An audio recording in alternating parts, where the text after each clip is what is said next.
The Secrets of Star Wars is brought to you by the StarQuest Production Network and is made possible by our many generous patrons. If you'd like to support the podcast, please visit sqpn.com/give. You're listening to The Secrets of Star Wars, Episode 32. Hello there.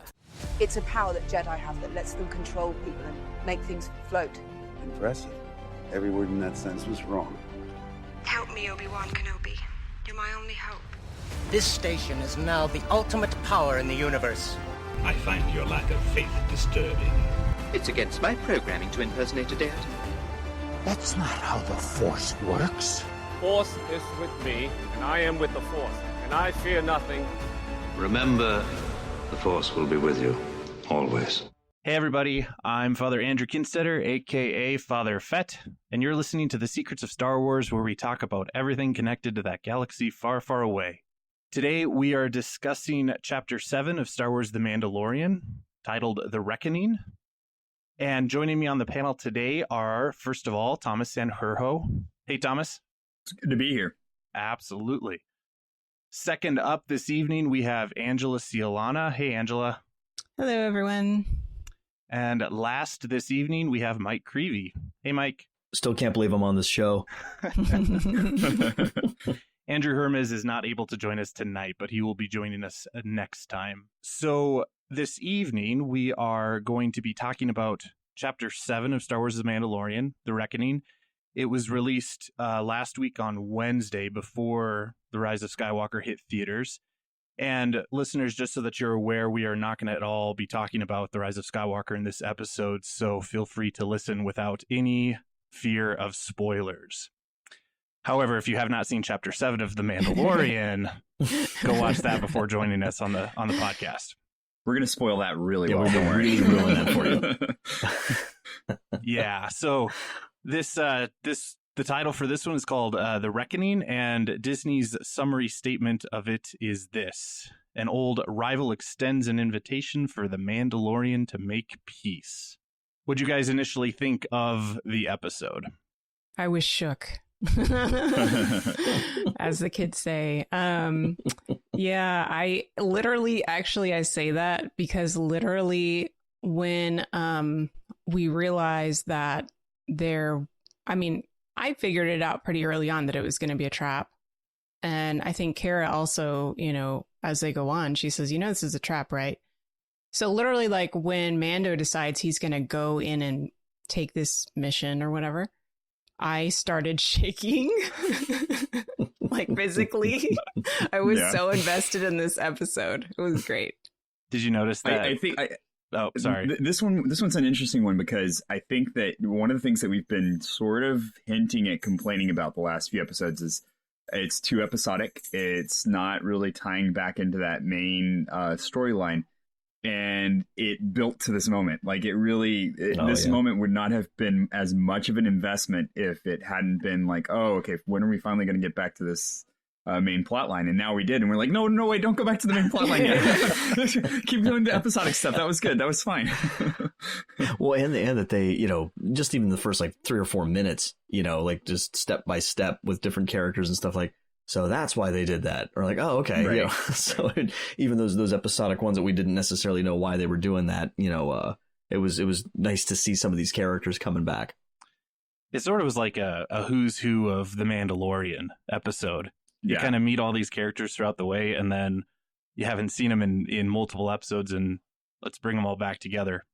So just a few general points before we jump fully into the recap. This is episode 7, so there's only one more to go.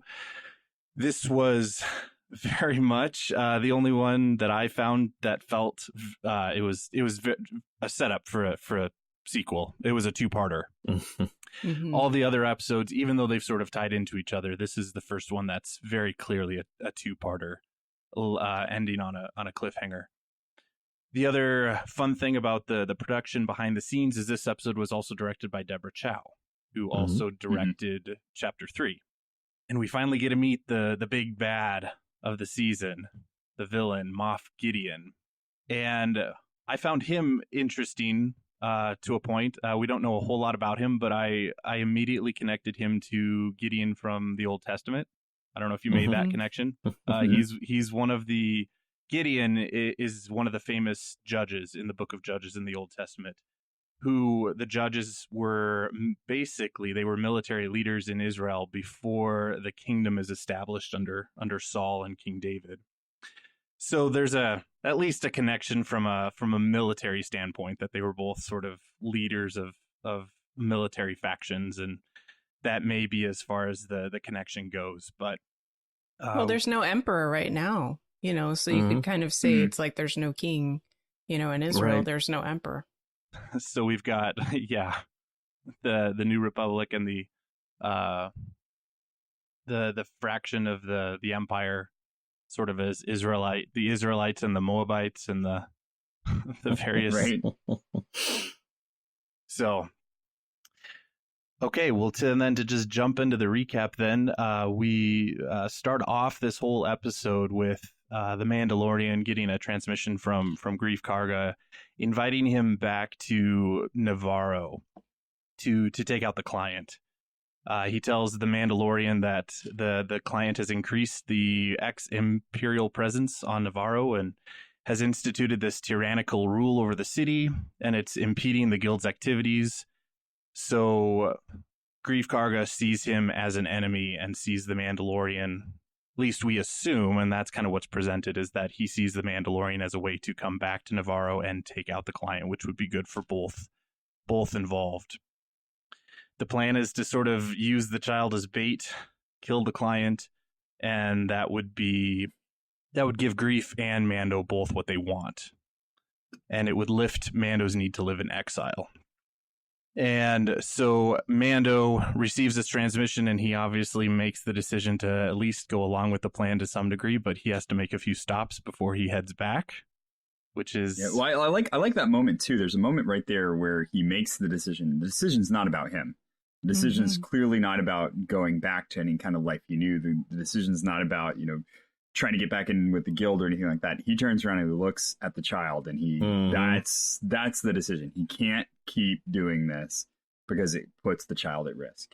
And that's the real moment where he decides it's got to change. We got to do something else. And, the little baby Yoda, who's of course sleeping, like extra cutely at that moment, because and he didn't have to be, like they have to have that. Yeah, I have to tell you guys, you keep calling him Baby Yoda, and my mother-in-law is so upset about that. Like, my wife went and they were baking cookies, and they had some cookies in Yoda shape, and someone referenced it as Baby Yoda, and my mother-in-law was like, "It's not Baby Yoda, it's the child. It's the child. It's the child." That's what the toy's going to be called too. So yeah, right. So I decided I'm going to call it Mando's Boy from now on. That's there you go. I think that there was an interview with Bob Iger, the yes, CEO I was just going to mention that. And yeah, he refuses to call him Baby Yoda as well. And yeah, I know. Well, he says that he did call it Baby Yoda, but then Jon Favreau slapped his hand, quote unquote, and said, "No, it's not Baby Yoda. It's the child. Yeah, it's the child." I don't know what we're gonna do when his name is revealed. Even if he is a clone, which, we don't know, and all that kind of stuff, there's some hints that might suggest otherwise in this episode. Yep. But even if he is, he's not Yoda. So he's somebody else. His own life, his own experiences. So it just reminds me of, and I don't know if this is fair at all, but when I was in high school, like my older brother was 2 years older than me, so he made it to high school before I did, but I was always known by my relationship to him. So I was mini Greg in high school, and it just drove me nuts. So Baby Yoda, yeah. Exactly. Our apologies to the child. Yes, I know what it feels like. I'm thinking of Mini-Me now a little bit too. He's exactly like you in every way, but 1/8 your size. Oh, and if the child keeps picking up Mando's traits, he's going to be like a little miniature Mando. Mando. Right? Mando's Boy. There we go. That's it. Yeah, I like Mando's Boy. He needs his own little mini set of Beskar armor, though. He does. Yes. Oh, it'd be great if it had awesome. like ear holes and like his ears come out the side. Ears pop out. I'm sure someone's made that already online somewhere. There's a lot of art floating out there. Yeah. So Mando decides to do this in honor of protecting the child, and he decides to get some help before he heads back to Navarro. And so his first stop is to go to Sorgan, where Kara, I think we called her Kara last time, but her actual character name is Kara. He meets up with her, and she's making a living winning money off of fights, which was a really fun scene to watch. And that was a great scene. I love that fight, like the concept of like being bound together, and then when they started actually like physically interacting with the electrical signal, that was really cool. And it just made sense too, because Gina Carano is a former mixed martial artist. So it felt right. I mean, she's a former Rebel shock trooper too. So I mean, okay, within universe, it makes complete sense too. But and she wins that fight. Did you notice the species of the guy she was fighting? Yeah, it was. It's the same as Darth Maul. Yes. Yeah, he's got the spikes on his head and everything. Yep. It's a Zabrak, I think, is the actual technical term. But yeah, same species as Darth Maul. So I very much picked up on that quickly. So, and for anybody that doesn't know, Darth Maul is tattooed. That's why he's got the red and black coloring. It's actually, canon is that he's fully tattooed in that color. And so for a Zabrak to be, a regular skin tone is not anything new. This is something that we've kind of known for a while. So she kicks his butt, and he grudgingly gives her the money for winning, and so does all the other people. And Mando sits down and offers her the job of coming with him and helping him. And she initially refuses. Did anybody notice the interaction between the child and Kara there? No. Okay, so he's sitting at the table. You gotta watch this because it's a great one. He's sitting at the table and he's kind of poking at the cred sticks and like trying to move him closer to himself. And she reaches over and just kind of slides him back into her corner while he's doing that. And it totally passes in the background, but as a dad, like watching it, I'm like, oh man, you put those things really close to him. Oh, yep, there it is. I'm sure as a dad, there was plenty of other when he's in the cockpit. Oh my gosh, yeah. Right. I like to, like, in the middle of their, like, arrangement or talking about the mission, and she just very casually turns as, the Zabrak guy drops off his payment. She's like, come back soon. Right. She was the comic relief for this. Oh, yeah. That was good. So was IG. Yes. Yeah. But we'll get to him. So Kara initially refuses to help. And what changes her mind is Mando tells her that the target is an Imperial and not just a random local warlord. And Kara, being a former Rebel shock trooper, is very much interested in taking out ex-Imperials, so she agrees to help. I love, by the way, that they call them imps. Yes. Which I just thought was a really cool kind of, I want to say that was even in like I don't remember if it was Legends or some of the books that I've read, but that was that was not the first time that I've heard imps used. That's pretty fun. Oh, so complete moment of nerdiness here. I used to play Star Wars role-playing games. Yeah. And that was a very common term for anytime you were fighting Imperials. It was the imps. So the imps. It's a natural shorthand when you're talking about the Imperials.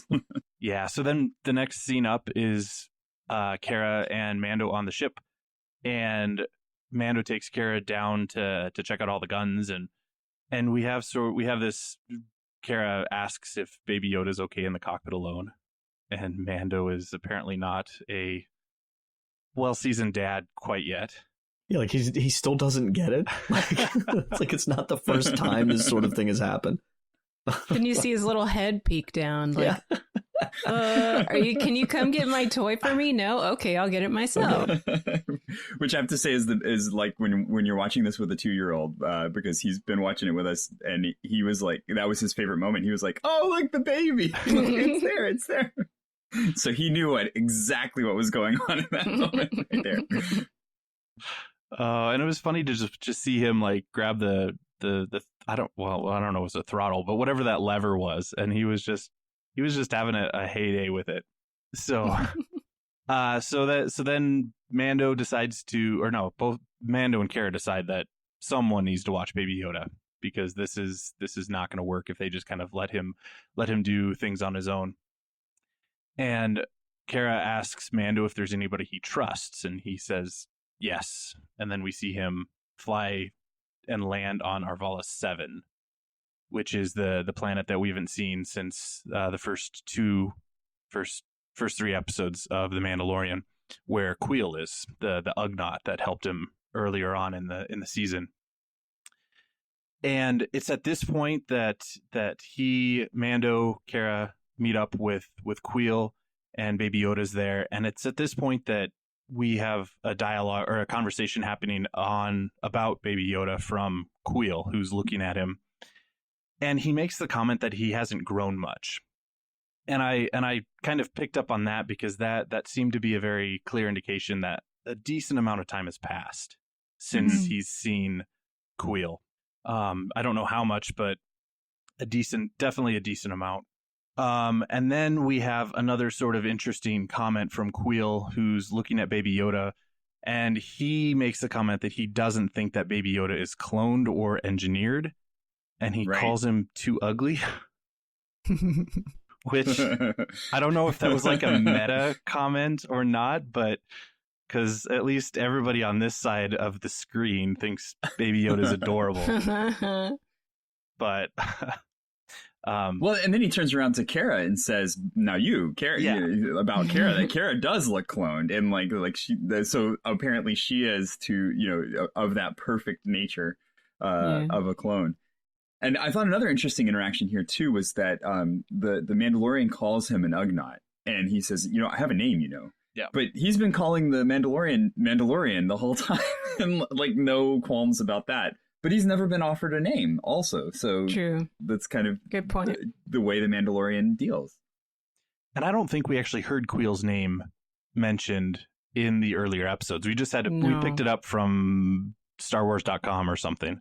Right. Because I know I was mispronouncing his name too. Right. So we get that sort of interesting potential plot there is with the potential clone. We get a new term in the Star Wars universe. He says that they're a strand cast, which Mando says he thinks he's strand cast, and then that's when Queel says, "No, I don't think he's engineered." Mm-hmm. So yeah, I guess that just refers to the DNA strands and that you cast them maybe in a mold or I don't know. Yeah, I think that's kind of all that we might know about that term, but it's definitely a new term. And then this in my household that was heard as, "I think he's a cat."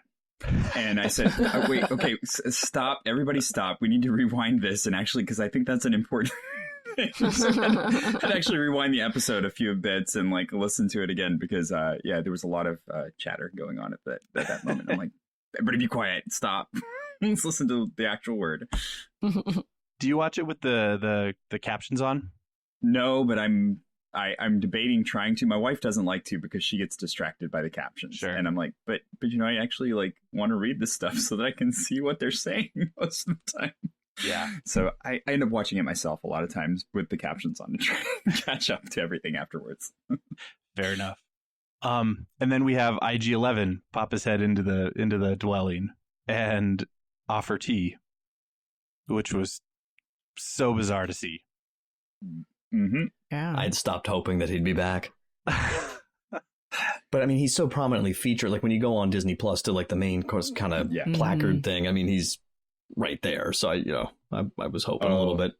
I hope he's not done too. I hope that there's a lot of him in the last episode. I'm really looking forward to that because that was an intense moment. Now I think this is really interesting because I am a huge fan of the Blade Runner series, and the big central issue in the Blade Runner series is whether or not an engineered object that is engineered to do a single job and do a single job well can do something else, and whether or not it has like its own soul, and that was a really that's a question we have not asked about the droids in Star Wars, and it's a big deal. It's kind of an important thing, and now we've got that question. That question has actually been introduced, and it's really a central part of this character.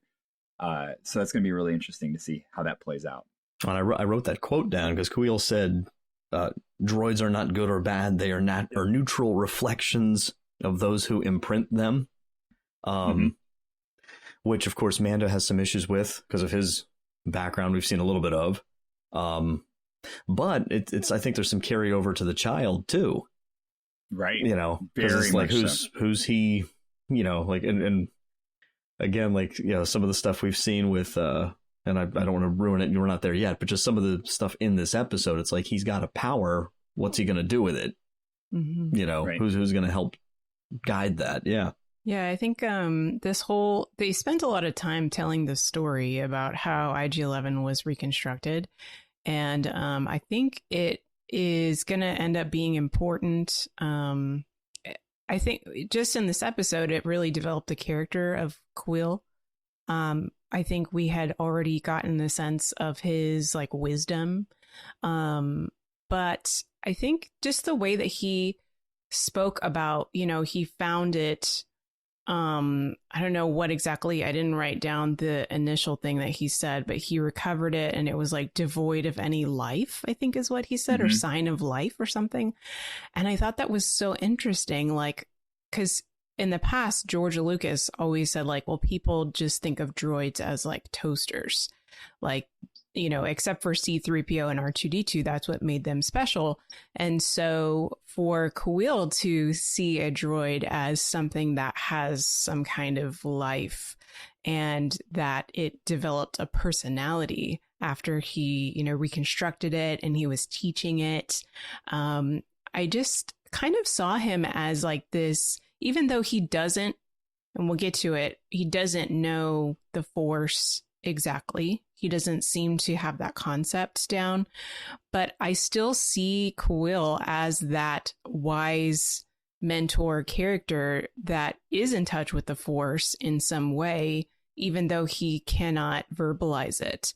Just the way that he, you know, taught Mando how to bargain with the Jawas and how to treat the blurgs. And even later on in the episode, the way that he kind of has everyone be patient. He seems like that type of, you know, character in this series. Well, and there's so many, you know, it's too much to get into now in detail, but I was just, what I'm really curious about is because they spent so much time on that little subplot, it's just so amazing because I'm thinking like there's connections to like everything he's describing, you know, and rebuilding this droid. There's connections to like Mando and the child. I think there's connections to Mando himself being very kind of much so. broken down and like, you know, like developing his own personality based on what he's going through.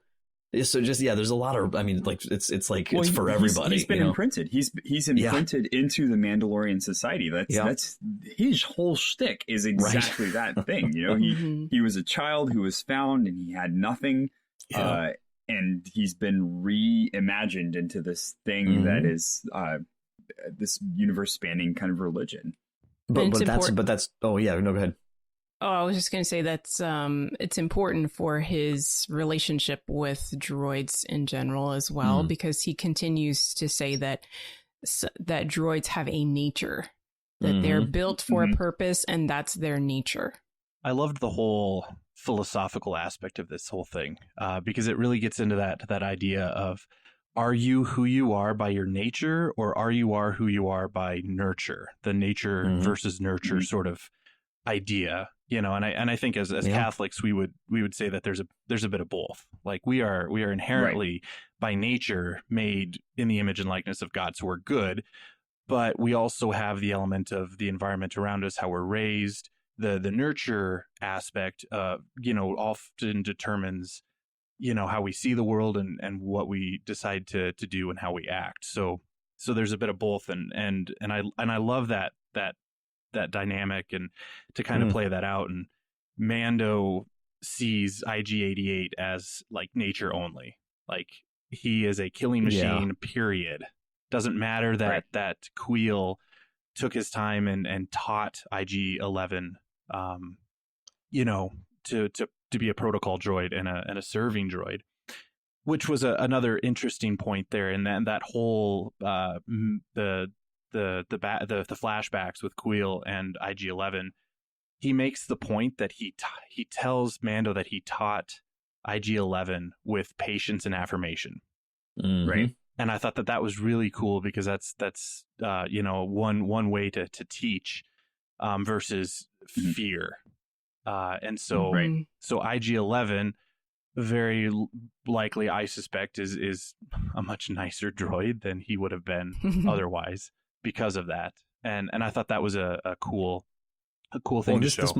This might be a bit of a stretch, but I actually thought of St. Paul, and like the whole idea, because the redemptive aspect here of like he wasn't just immediately reintroduced into the community of that he had been attacking. Like he has to have sort of some time off in the desert, so that idea of like we catch up with IG-88 already down that path, a little bit, but it's going to take a lot for Mando to trust him. And I've often wondered about like how long did it take even the apostles, to really trust Paul, because it's like you'd have to like, is this just a long play here, to really get us? Like, it's just, I love stuff like that to just wonder about too. Well, I think you've really touched on. Oh, sorry. Go ahead. You go first. No, it also draws in a lot of the bigger questions of the larger series about destiny, because there's this constant concept of destiny in the Skywalker saga.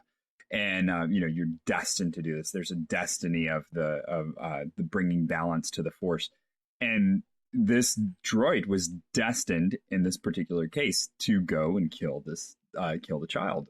Now he's been reprogrammed.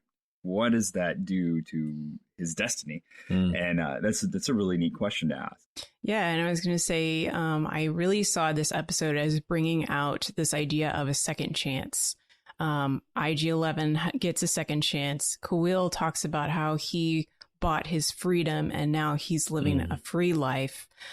Kara, obviously, she continues to say she has a life without worry, and she doesn't want to go back to her past. And then Mando, obviously, his life was saved.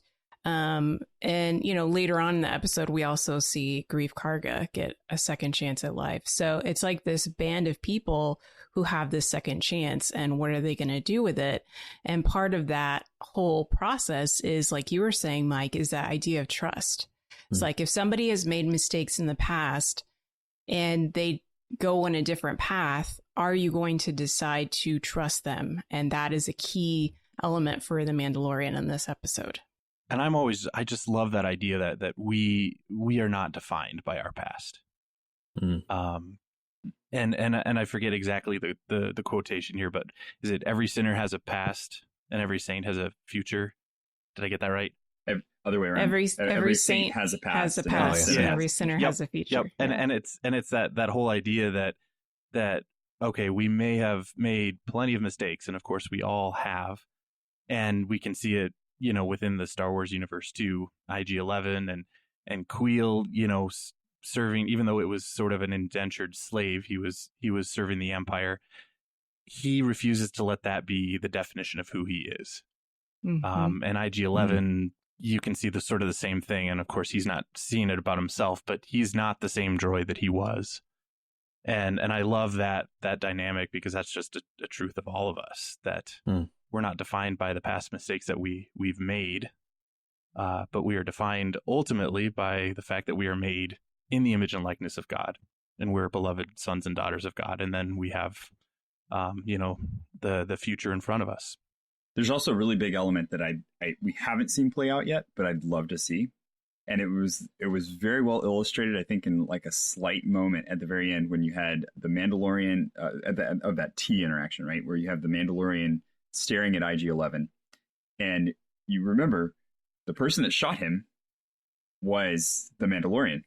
And so what the droid remembers about all that is questionable. And whether or not, even with all of this retraining, is the droid willing to forgive that? And perhaps even look at it as an opportunity to have reset itself. But like, what does the droid feel about this? Because now we've introduced this concept of droids having a greater soul than just the programming that they've been given. Yeah, I know Quill mentioning that there was little left of the neural harness within IG-11, that really got me thinking, like, okay, there is a little bit in there that's left over. So, you know, maybe the Mandalorian kind of does have good reason. I mean, psychologically, emotionally, he has a good reason to distrust. But, you know, from a factual standpoint, maybe there is a chance, you know, as you're hinting at, that he could, you know, refer back to what he was before. Which is a good reminder for all of us just in general, too, that, you know, we can, I mean, even though we're baptized and are cleansed of original sin, we still experience the effects of original sin, concupiscence, and we could choose to fall back into that old way of living or not. I just finished an eschatology course I was doing online through Homeschool Connections for 11th and 12th graders, and talking about the last things, and in the judgment lesson. And I didn't come up with this phrase. It was from an old course I had I found it very profound. But the phrase was that human beings, I think I phrased it, that we are as much or human beings are, human life is what it was. Human life is as much a process of becoming as it is a fact of being. And that goes back to what you were saying earlier, Father, too, that idea of like, I'm always becoming something I'm not yet. And as long as that's going on, there's hope, you know? So it's cool to see that the way this show deals with that, where no one's ever stagnant. Like, everybody's always clearly making choices, and it's done really, really compellingly, I think. And Quill also has this quote a little bit later on where he says, none will be free until the old ways are gone forever.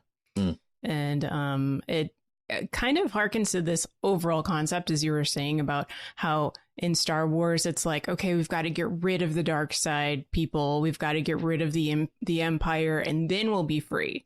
But is that ever going to happen? You know, it's like that it is philosophical, you know, are you only going to be free if your oppressor does not exist anymore? Or can you exist in a free state while they are still out there? And those, you know, external and internal, you know, like you get rid of the external threat, but there's still something going on inside, you know? Yeah. So that was a lot. all because a droid was serving tea. Look at that.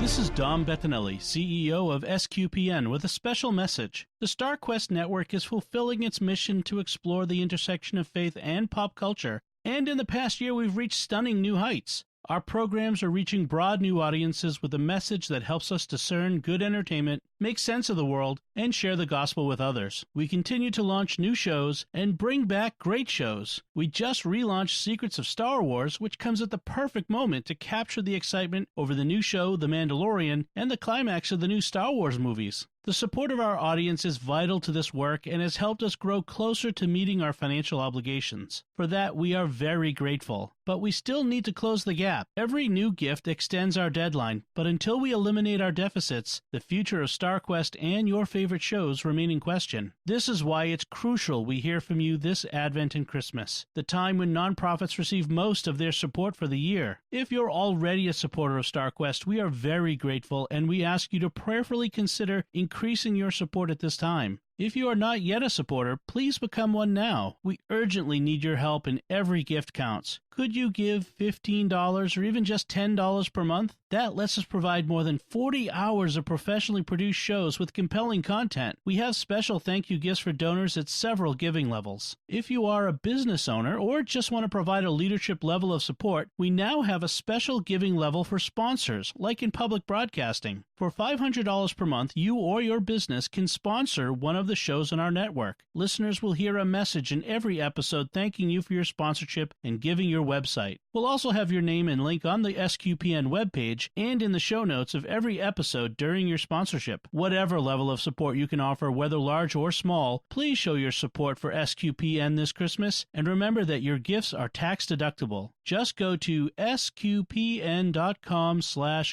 That's sqpn.com/give. And may God bless you and yours as we approach the celebration of our Lord's birth. Well, so speaking of that, at that point, after that whole remembrance thing on IG-11 and how Quill brought him back to life and taught him, Mando finally gets down to offering him the job.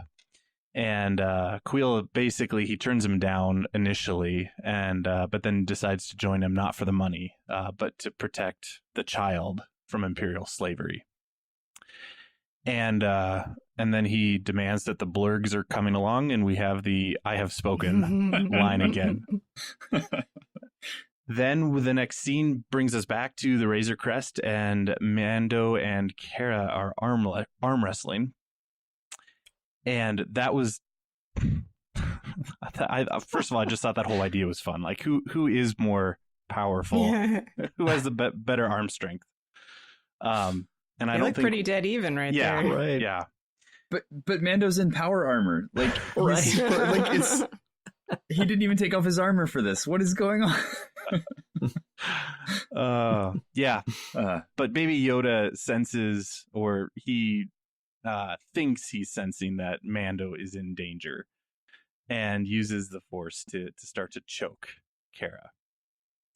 And Mando quickly realizes what's going on and stops him and tells him Cara's a friend. And this is where Quill sees it as well, and makes the connection that this is the same ability that the baby used on the Mudhorn. I just loved the look on his face, because he really gets into it too. You know, he gets that little like frown, like he looks evil for like a split second. Well, and his hands like grip, like exactly like you would. Oh, freaky.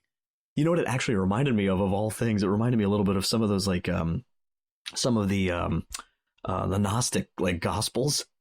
You know, of like imagining like Jesus as a kid with this like untamed power and all this kind of stuff. These texts that are not, you know, of course, approved by the church, or they came about later, but it's still kind of like a funny, interesting thing to think about, you know, in this context. So that jumped into my head at one point. If babies could choke, none of us would be alive today. And you go back and look at the Jedi way, which the Jedi way was always to take children at very young ages and train them in the temple, and you see why. That's why. Gosh, you just left them with their parents until they were 10 or 11 years old. I mean, wow. I'm thinking of my 10 or 11 year old with that kind of power, and I'm like, no, thank you. I thought what was interesting about this scene was that we see that, baby, or the child, I guess, is kind of neutral, is neither like a light side user or a dark side user. And also I kind of got this sense, I don't know if maybe I'm just reading too much into it, but right after he does this Force choke thing, then Cara starts freaking out and she gets angry, and then she's yelling at Mando, and then, you know, Quill makes this comment and she's like, well, is that what you saw when you worked for the Empire? And he's like, I didn't work for them, I was enslaved, and blah blah blah. And he goes in this whole thing and he gets upset, and it's like, so right after the dark side is used in this vicinity, like everybody gets angry and afraid, and you know, Quill kind of has a little bit more of a cool head, I think, but I don't know if am I reading too much into that, or do you think that's possibly what happened? Well, that's something like Chirrut said in Rogue One. You know, the intuition of you know, that the dark side, you know, and the presence around someone who's about to kill or something like that. Like he I think hinted at something like that, like this sort of cloud, that does affect that area or something too. So yeah, I think there's something mystical there. Well, I think we're starting to see more and more of the Force being accessible to non-Force users in all the Star Wars media. There's a moment in the Force Awakens when Han kind of reaches over his shoulder and shoots a stormtrooper, and then glances over and looks like, oh, I didn't even realize I did that. And you can attribute that to like just seasoned veteran of many rogue situations like this, but also there's some level of him being around so many Force users and just kind of naturally falling into that sense of understanding the world around him.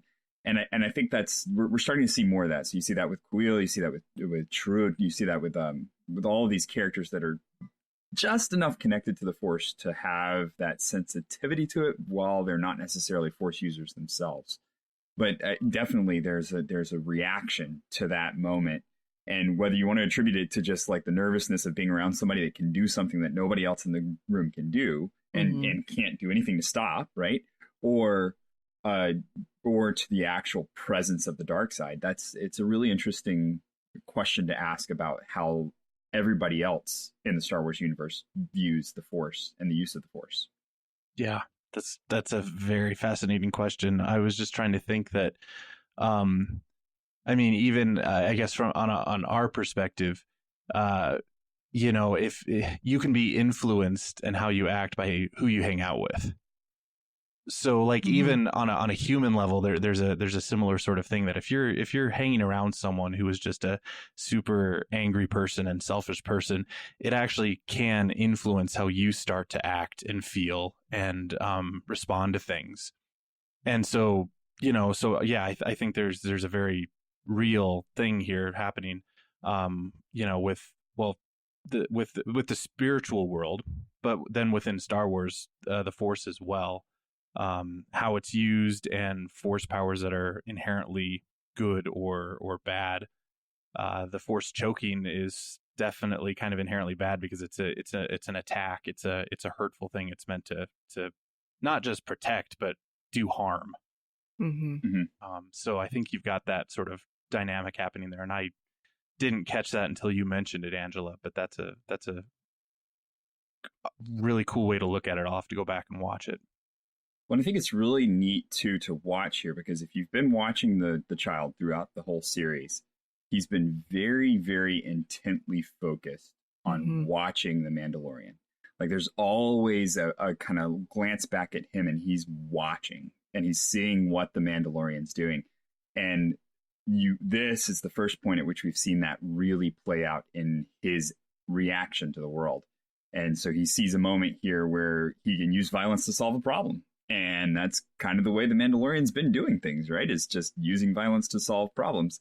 And without the filter of helping people and of the wider scope of what the Mandalorian is about, that's what the child is seeing, and that's how the child is reacting. And so when he stops, it's really interesting what he says, because he says, no, hey, stop, she's a friend. Not that's not what we do, or not that, but no, she's a friend. And so now, his division of the world is, these are my allies, these are my enemies. And that's, I would really love to see that played up more in the progression of things as they go along. I'm not sure if it's, I don't know how much play we have left in a new series or something like that, but it would be really interesting to see how he develops as he goes further along, the character of the Mandalorian, into kind of not dividing the world into allies and enemies, but into, people that I don't know, into a more like everybody has value, everybody's important kind of situation, which seems where he's going. But, and we've talked about a few times the child influencing his moral progression as well. Just a quick comment of the scene that happens next is Cara and Mando are in the cockpit and they're talking, and we get a bit of interesting history with Navarro. Cara tells Mando that she hasn't ever been to Navarro before, but that the rebellion lost a lot of forces there, and that Navarro was under Imperial control until the end of the war. So I don't know if we'll see that played out at all or flashbacks or anything, but Navarro played some role in the war between the rebellion and the Empire. And then Mando and Cara and Kuiil and Baby Yoda all land on Navarro, and they meet up with Greef Karga, and who has 3 other guild bounty hunters present with him. And they immediately we just sense that they're distrustful of both parties, and Greef tries to get Cara to stay behind and guard the ship because he thinks that her presence as a former rebel shock trooper will endanger the mission. And quote unquote. right. Which mission?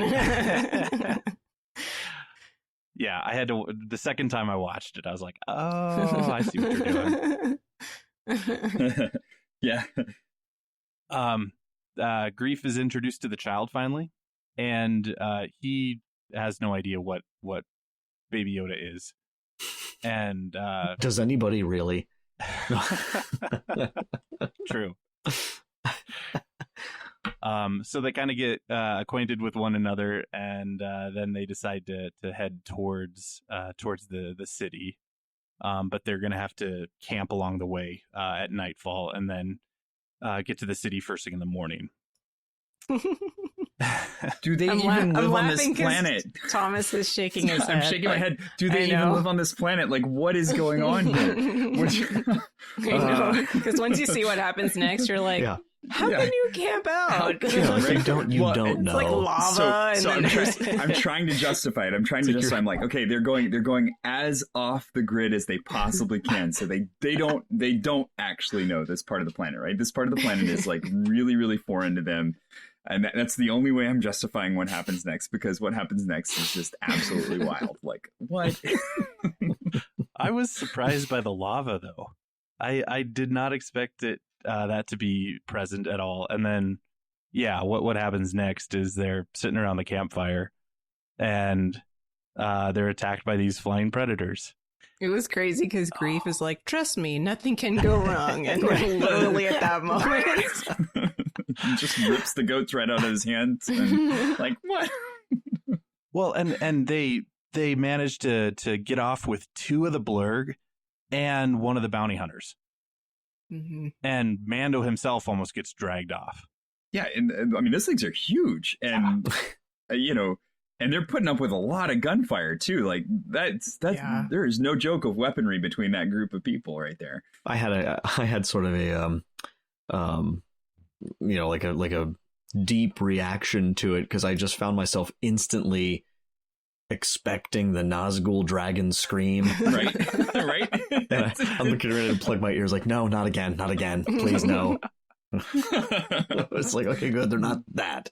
That's So in Star Wars Legends, there are these characters, or these creatures called pterosaurs, and they were actually found on Mandalore. So I think that was a direct reference to that. Not to be confused with the great mythosaur. Right. But we now know why the Mandalorians are so tough. They had dinosaurs on their planet. Yeah, no kidding. Right. Gosh, yeah. Well, and to add insult to injury, though, with these predators, is not only did they take off with 2 Blurg and a bounty hunter, but they also have poisonous talons. And Greef is badly injured, and the poison is quickly spreading through his body, and there seems to be no hope until Baby Yoda approaches Greef, which was quite comical initially. Because Greef earlier was seeing Kuiil feed Baby Yoda pieces of meat from the whatever they were cooking on the and made the comment that he was a carnivore. And then as he approaches Greef is like, he's trying to eat me. He's such a baby. It was so funny. He's gonna eat me. But we get I love him too. Look at him, so this is how I go, or this is how it happens. She's like, don't be so dramatic. I was like, yeah, he's just a big baby. But we get that awesome reveal of the force power that Baby Yoda has when he touches Greef, and it heals his arm completely, and he's good to go. Yeah, which is kind of a big deal. Yeah, and Kuiil led that. Kuiil was the one that was like everybody else was like, get him away from this, and Kuil's like, no, let him let him go. And so you come back to that issue of like the force sensitivity. Like, does he know? Yeah. How much does he know? Mm-hmm. And I think anytime you have a mystical force, everybody's going to assume that they can do just about anything, and we haven't been proven wrong in that yet with the movies. So we'll see. We'll see how that goes. But I think it's interesting that Quill's the one that's like, no, let him do his thing. Let's see what happens. And it also, Baby Yoda wasn't. It seems like he's grown some since like the attack of the Mudhorn, right. Because when he stopped the Mudhorn from attacking Mando, it cost him so much energy that he had to like sleep for days. And here he doesn't pass out at all, but he does kind of get knocked back and sits down, and he's obviously a bit exhausted. But so he's getting stronger too as he's growing older.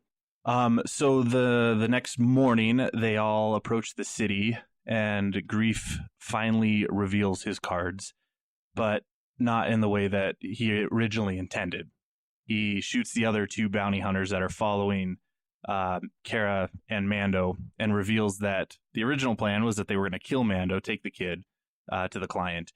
But after his encounter with Baby Yoda and being healed by him, he couldn't go through with it. And then they have this conversation where they decide to continue with the plan because they still need to get rid of the Imperial in order to be free of all the hunters going after Baby Yoda. And they decide, and it's okay because there's only 4 stormtroopers. There's I thought that was just Again, there's like, only 4 stormtroopers. After watching through it the first time, or watching through it one time and then watching it again, it's like, okay, yeah, he's just trying to convince them that it's going to be okay. And he doesn't actually know that there's only going to be 4. He's just trying to, make him go through with it. Well, no, there are only 4 though, because remember it was the 4-to-1 odds initially when the Mandalorian visited him. They said it was 4-to-1 odds, and Mandalorian was like, I like those odds. True. So he's right-ish from a certain point of view. From a certain point of view. So they come up with a plan. I do love that when she gets on his cases, they keep coming in too, but that's so they agree to come up with this plan where Mando is going to act like he's been captured by Cara, and then Greef and Cara are going to bring him in. Someone online likened that to the episode 4 with putting Chewbacca in the fake restraints on the Death Star, and the same sort of thing plays out. In Star Wars, never trust a person in restraints. That's the message here. Especially if they're big and strong. Exactly. Well, it was funny at that point, too, as they're talking, Cara says explicitly it's a trap, as they're referring to what's probably going to happen. And it wasn't quite as exuberant as Admiral Akbar, but I had that flashback. They do enter the city, and there is a lot of stormtroopers there. And they meet with the client, and his dialogue was just super fun. The whole setting from the moment they enter until they get into the bar, and we're seeing the way that Greef has been knocked down, and that the city where it was once the safe haven for the Bounty Hunters Guild is now definitely Imperial. Yep. And like there's even the scout trooper that offers him 20 credits for the helmet, and it's like, that's a Beskar helmet. Everybody knows what this is worth. There's no way that's going to happen. And there's some good dialogue that happens once they're in the cantina, and they all kind of sit down at that table too. We get a bit of history, and Angela, I was wondering if you kind of knew more about this, but the client is referring to the fact that the Empire made every system better that it touched, and says that, well, all that we have out there now is death and chaos.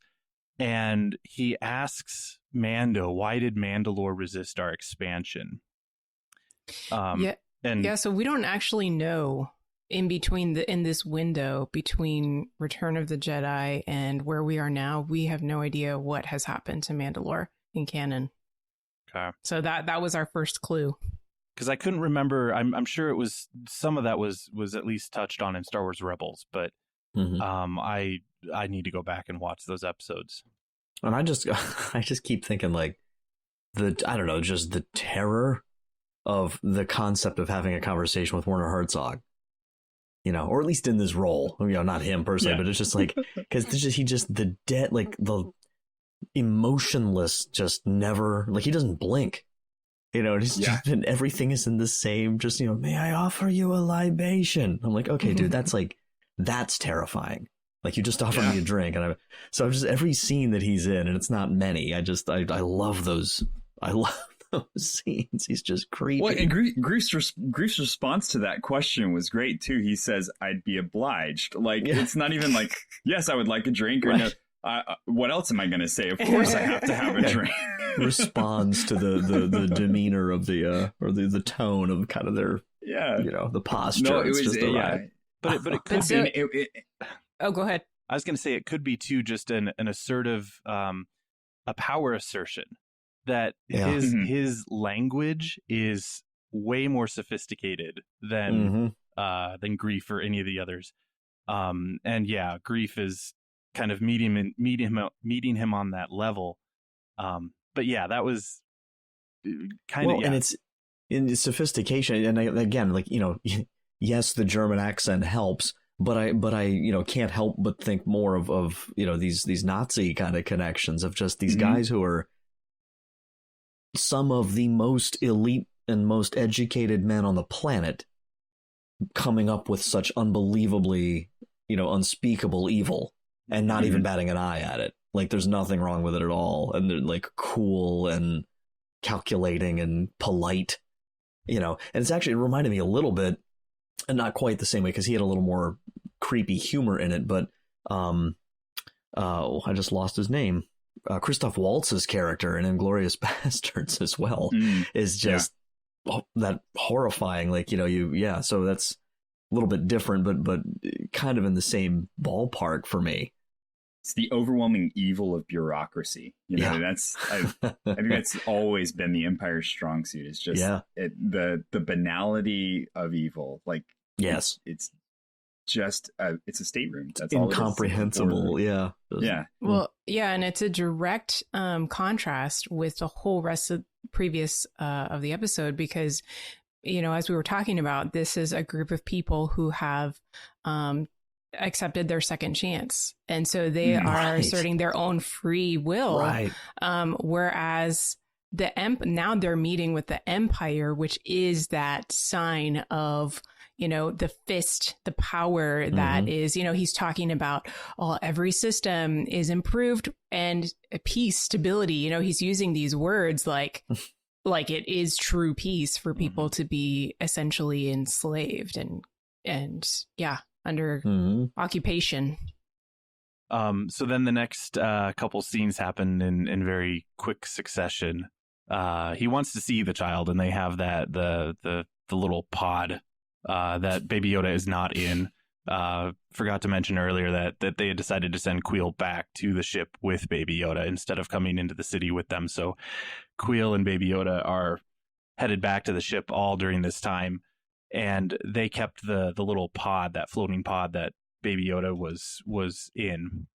And the client wants to see the baby, and they just tell him that it's sleeping and that they can't open it up. Oh, and that too, he doesn't even change his tone. He's like giving that whole speech, and then he just randomly is in the other, I would like to see the baby. Yeah. Like, okay. Like, no, creepy. To turn that on its head, though, in a bit of a meta way, there's a meme floating out there that it's like every time I see an episode of The Mandalorian and it shows him and it says, I want to see the baby. Want to see the baby.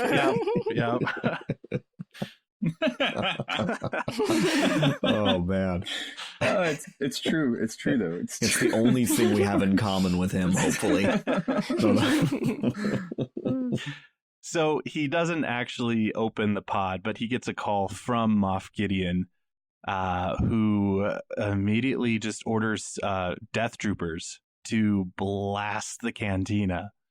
Which there are 5 of them. There were 5 death troopers. Were there? Just if anybody's keeping count. Yeah, there were 5 death troopers. Wow. So I was like, there's 4 because Kara was the whole time. I was 4, huh? 4. So there weren't even 4 Death Troopers. There were 5 of them. Yeah, they shoot all their own people. Yeah, just like whatever. Yep. Because the client, we still don't even know his name, but he is now dead and out for the count. Death Troopers were also seen in Rogue One. That was kind of a fun connection to Rogue One. And they trap Kara and Mando and Greef in the cantina. And Mando immediately calls Queel on the comlink, and we all are shaking our heads. We know that's a bad idea. He calls Queel and tells him to get on the ship and bail, and the scout troopers overhear that or intercept the transmission and get on their speeder bikes and immediately head out after him. Which again, call back to Return of the Jedi. The scout troopers on the forest moon of Endor and chasing after Luke and Leia. And Moff Gideon comes out, and we have the first landing of a TIE fighter that makes any sense. Like, it was really cool.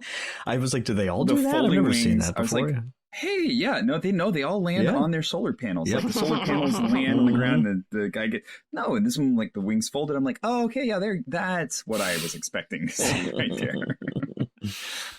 Yeah, so we get his grand introduction. He is the one who wants Baby Yoda, and he still continues to imply that there's more going on with Baby Yoda than even maybe we know. And he says it means more to me than you'll ever know. And you feel like he's talking to us right before that when he says, you may think such and such, but you don't. Right? You don't have any idea. I'm like, it's like he's telling us that. It sounds really personal too, which I thought was really because these guys are all about the Empire, but this sounds like a very personal issue for him. So like the way it's phrased is very much this is his desire, not the Empire's desire as a whole. And I don't know if I was reading too much into this or not, but he refers to the child as it, not as he. And I think initially what that would do to someone is if you refer to it not by he or she, is you're impersonalizing the baby. And I think that implies his notions or his desire for the baby is not, of course, noble. Right. He wants to use Baby Yoda rather than see him as the adorable baby and that he is. So we have the scout troopers chase down Queel, and they pick up Baby Yoda, and Queel is seen apparently shot and left for dead. Looks like there's smoke coming off of his body. The Razor Crest was open? The Razor Crest was open. Yeah, the ramp was down. The ramp was down. So this is where I'm saying IG-11 was true. You saw this happen. True. He didn't make an appearance once they landed. And cut to black, and that's the cliffhanger. Let's just hope in the future IG-11's not so quick to activate self-destruct mode when things go awry, which is still one of my favorite scenes. It's like 3 times. Stop it. Yeah. A random fun thing about this episode that I wanted to point out to you guys was the more than 4 stormtroopers that were in the city. Apparently the production needed more stormtroopers, so they actually got the 501st fan costuming club. Nice. That's fantastic. To come. Yay. So if you go to the 501st on Instagram, their official Instagram page, there is a picture of all of them lined up for that scene. Well, and that's such a huge, like, I'm really curious about that. I made a note of it because it hit me when they all start getting off that transport. Like, they are not dirty and run down, and like those guys, like every one of them, it's like they're sharp, new, polished, brand new equipment. Like it just well maintained. So because we hadn't seen that yet, everything up till now is like it's remnant, and like he said it a few times, like Greef Karga, very confident, like, well, as soon as the leader's gone, like they'll all scatter, and it's like apparently not. Like this, whoever these guys are, there's more here than meets the eye. Yeah. Any random final thoughts from you guys? I am wondering if it was Moff Gideon at the end of episode 5, but I guess that maybe doesn't matter all that much yet. I'm still thinking it was him when Fennec was shot. Say. Yeah. Yeah, I didn't look, but I heard some people say that there weren't any quote unquote spurs on Moff Gideon's boots. So who knows? We still don't have that answer. And will we get an answer with only one more episode? So many loose ends to tie up. Do we know? Did they say when season 2 will come out? I don't think we've gotten any. I know they're filming indication. it, but yep. Okay. I wouldn't be surprised if it's next fall, but well, they'll give us Clone Wars to keep us busy for a while pretty soon. Oh, they've got a ton of stuff. There's a ton of stuff coming to Disney Plus in the next few months. So, and do we know when the Obi-Wan show is coming? Spring? I think that's 2021. 2021. Yeah, they're getting ready to film that, and it's going to be. I think he said 6 1-hour episodes for that. Okay. But I'm loving Deborah Chow. Yeah. So I'm hopeful. And have they confirmed? Is Ludwig Göransson doing music for the other ones too, or just this? Because he's awesome. I think he was just this one. I think this one was the only one he's slated for. But I would love to see him back. Absolutely, yeah, I love it. He hit the tone for this whole series. Absolutely dead on. Mm-hmm. And every single theme that he's got too. So you've got the child's theme, you've got the Mandalorian's theme, you've got the overarching kind of Western feel to it, and then there's the light Imperial intonations that are left into it. Everything just really feels right for a small screen setting, but still in the Star Wars universe. So he did a really good job. Cool. Well, that's it from us. What'd you guys think of episode 7 of The Mandalorian? Definitely be sure to email us or comment on our Facebook or Twitter page and let us know what you guys thought. And you can, of course, email us any feedback at starwars@sqpn.com, and you can find StarQuest on Facebook at facebook.com/StarQuestMedia and on Twitter at SQPN. And we'd like to take a moment now and thank our patrons who make it possible for us to create the Secrets of Star Wars, including Ronald S., Austin T., Christopher K., Janelyn M., and Angie T. Thank you, guys. Yeah, absolutely. Thank you for all your support. Their generous donations at sqpn.com/give make it possible for us to continue the Secrets of Star Wars and all the shows that we do here at StarQuest. And if you would like to join them, you can join them by visiting sqpn.com/give. Also, definitely be sure to subscribe to the show in Apple Podcasts, Google Play, Stitcher, TuneIn, Spotify, iHeartRadio, or wherever you listen to your podcasts. You can also find us on the SQPN YouTube channel. To find previous episodes of The Secrets of Star Wars, please visit sqpn.com/Star Wars. And we will be back next week when we will be discussing our first thoughts and impressions to Star Wars The Rise of Skywalker. So we're going to do Chapter 8 of The Mandalorian the week after that. So be sure to, if you haven't watched The Rise of Skywalker, be sure to watch that before listening to us next week. Because we're going to be talking full spoilers and our thoughts and impressions of the movie. And more than likely, once it is released on streaming, we'll get into a deeper, in-depth review at that point down the road. So until then, Thomas Sanjurjo, thank you so much for joining us and sharing the secrets of Star Wars. It was absolutely my pleasure. Angela Cialana, thanks for joining us tonight as well. Thank you. May the Force be with you all. And with your spirit. And with your And finally, Mike Creevy, thanks for joining us. Love every minute of it. Thanks so much, Father. Once again, I'm Father Andrew Kinstetter. Thank you for listening to The Secrets of Star Wars on StarQuest.